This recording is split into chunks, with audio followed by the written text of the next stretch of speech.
This is Breaking News. Hello, everybody. I'm Maurice Dubois in the newsroom. There is good news tonight for thousands upon thousands of commuters in the region. There will not be an NJ Transit strike. A deal has been reached, I'd say about 30 minutes ago. NJ Transit officials coming out, actually, we should say union officials coming out to say there is a deal. They're going home. They need some rest after a marathon bargaining session. Right now, Governor Christie is giving his reaction at NJ Transit headquarters. Let's listen in. Troublesome work stoppage, not only for the employees of New Jersey Transit, but also for the commuters who use New Jersey Transit every day. From the perspective of the New Jersey taxpayers and the New Jersey Transit fare payers, who I represent, I want to let you know we've settled the contract with their interest being placed before any other interest. That's a reform we promised when I first became governor, and one that I promised to continue to champion over the next 2 years in New Jersey. I'm very happy that we resolved this agreement before our transit system and our economy were disrupted by the threatened strike. And again, I want to thank everyone who helped to make it possible. I'm happy to take your questions.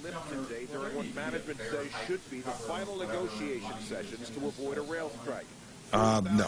NJ Transit rail workers have authorized the strike beginning Sunday morning.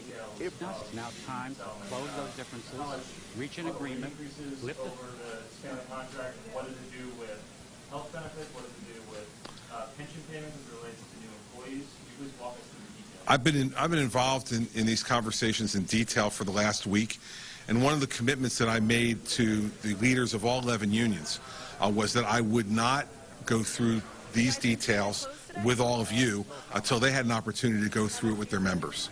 I think it's very important for the ratification of the contract for the members to hear these details from their union representatives first. We're giving them the opportunity to do that. I think that's the appropriate thing to do, and we'll be ready to go through the details with you very soon. But I'm not going to jump that. The members of the union whose representatives have agreed to this deal need to have the opportunity to go through it with them first, and that's what we're going to do. Yeah.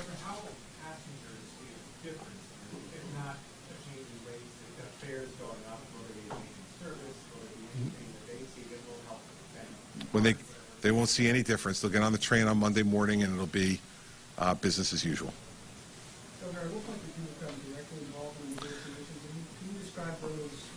Union leaders have been tight. Listen, I've been involved in the negotiations in some detail for about the last month, and very intensely in the last 2 weeks in terms of the details of the agreement and the details of the proposals that were given back and forth. And I've been working both directly with our lead negotiator, Gary DeLalverson, and then also through my chief counsel, Tom Scrivo, and my chief of staff, Regina Gia. You know, in the last just day, there have been multiple phone calls, and then me being here for most of the day here in Newark with kind of shuttles back and forth between where they were having the main part of the negotiations here at the Hilton, and then my office in the Gateway 2 building, where I was getting direct information from our lead negotiator, and then giving direction on what new proposals to be able to give. And so I'm glad to, and never, you know, had any other intention, but to be directly involved at the time when my involvement was needed the most, which was what was the state ultimately going to be willing to agree to in order to avert a strike and to continue the service that customers across New Jersey have come to expect, but also not have it be something that was going to put an undue burden on the taxpayers or the fare payers. And so, New Jersey Transit recently had the raise fares and cut back service. What's your take on the long-term health of New Jersey Transit in terms of its riders, and how does this deal factor in? Well, listen, when you look at what the fare increases have been over time, there is always going to be the need for periodic responsible fare increases. Wages go up, health costs go up for employees, other costs go up, and there's always going to be the need for periodic fare increases. When we get in trouble is when we don't do that over a long period of time, as my predecessor didn't do it, and the predecessor before that didn't do it for nearly 6 years. What happens then is that you need to have much larger increases to be able to make it up. What I hope that other governors will follow after my tenure is to do these things on a regular basis that are responsible and represent the costs that, that are incurred in running a transit system of this size with this many employees, and with the kind of salary and health benefit costs that continue to be part of living in this region. You said that there'd be no fare increase, but could you provide more state funding to make up the difference there? No, listen, the fact of the matter is that we're talking about a contract that goes back all the way back to 2011, now goes through 2020. I said there's not going to be any fare increase that's necessitated right now by this. We're going to have to continue to look as we go forward at the amount of state contribution that the taxpayers make, the amount of the contribution that the fare payers have to make, those who use the service. And that'll be a constant evaluation by both our administration and by the legislature.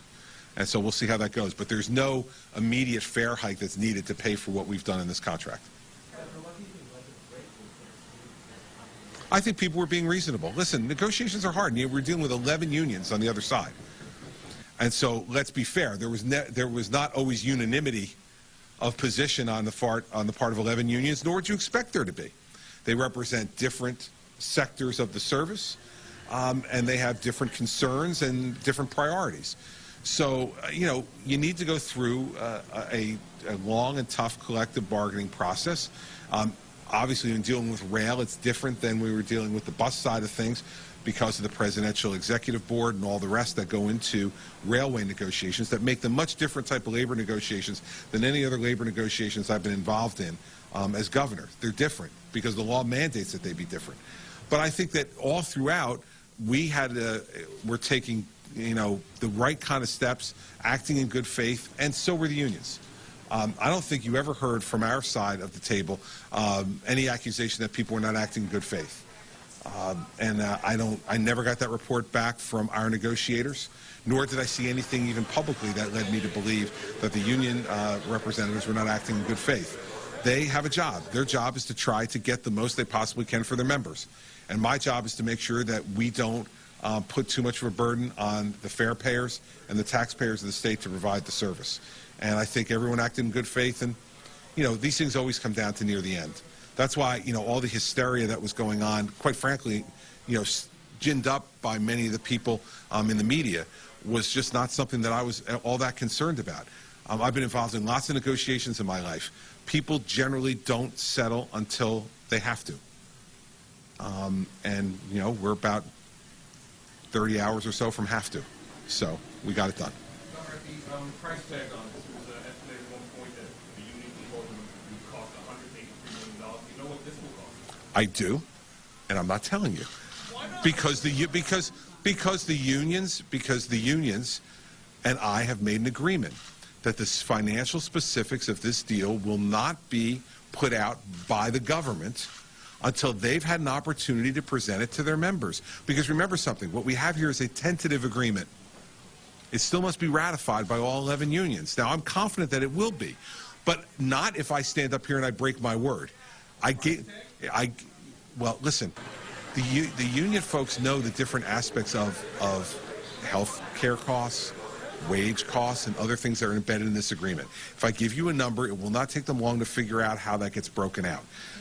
Excuse me, Elise, let me finish my answer. And so I'm not, as many times as you ask, I gave my word to my union partners on the other side of the table that I would not discuss the financial specifics of this agreement until they had a chance to share those with the 4,200 members that they represent. That's a perfectly fair position.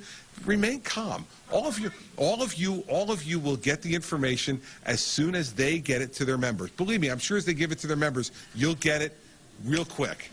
Okay, I'm sure that you have plenty of sources that'll be able to give it to you, and we will detail it from our perspective at the appropriate time. But right now is not the appropriate time.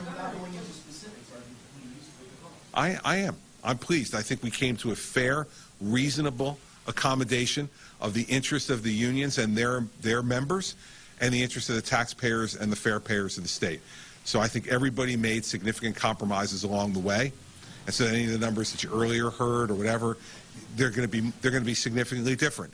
But which pot those go in and which costs going forward are the ones that are most significant or less significant are ones that you'll see when we lay out the details of it. But what I think most of the people who watch you on TV and read you on the web or in newspapers are concerned about is, are they going to be able to get on the train tomorrow and not have to worry about there being a work stoppage? And the answer is yes, they will be able to get on the train now, and most importantly for our commuters, they'll be able to get on the train on Monday morning and not have any concerns. Brian? Governor, Brian? Can you give us a time frame that you would expect the unions to ask their members for applications? Should we know in a week, 2 weeks, the end of the month?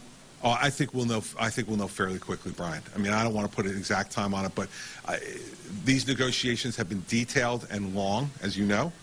And so there's not anything I think that the unions are going to share with their members that are going to be shocking to them, that would need an elongated time to get them ready for ratification. So I think we'll see it relatively shortly. Governor, you have said no immediate fair hike. Now, the other thing riders want to know is what's going to happen fair.